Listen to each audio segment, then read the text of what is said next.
So in this video, I'm going to be talking about how to make a main body for your PSI session, and specifically how that's going to look in your PSI lesson plan. So as you can see here, the row for the main body has been highlighted in green, and I'm just going to kind of talk about like why it's important to have one, and of course, maybe what you want to use in a main body. And so as you can see, the time is about 35 to 45 minutes of your session. And again, PSI sessions in total with all three components usually last about an hour. And this is by far the most time consuming and the longest part of your session at 30, like I said, 35 to 45 minutes.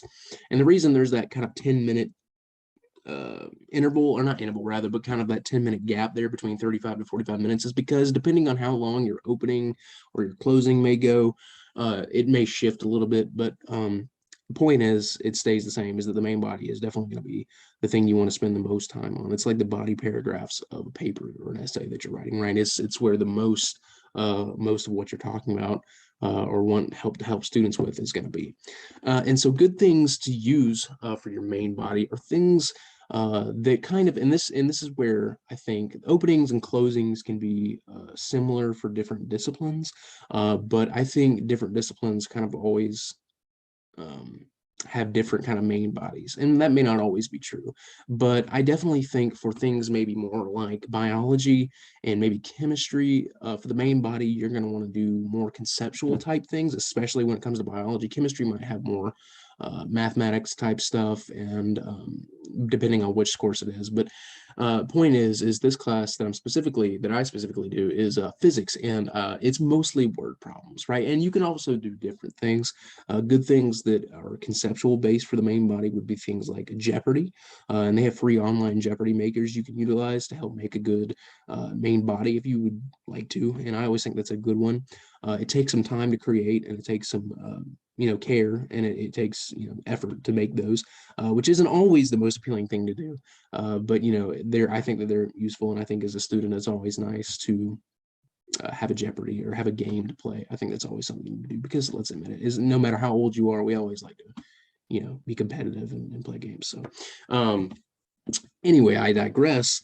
So the main body is, I know for physics, like I said, it's usually word problems or just practice problems in general. And I like to do that specifically because I think it helps students, because I usually use questions that are similar to ones that are asked in class or ones that they would see on quizzes.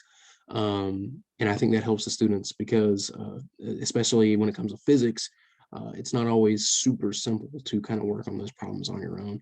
And even though the professor might show you how to do them in class, you obviously need more practice. And at first, it takes a little bit more help than just being able to do it right on your own. So, but the main body, like I was saying, can be a number of different things. It can be, you can have them play a game, you can have them do word problems, you can have them work on the boards, you can have them do whatever it may be that you want them to do. But basically, the whole point of the main body is to drive home your point of the session, whatever that may be.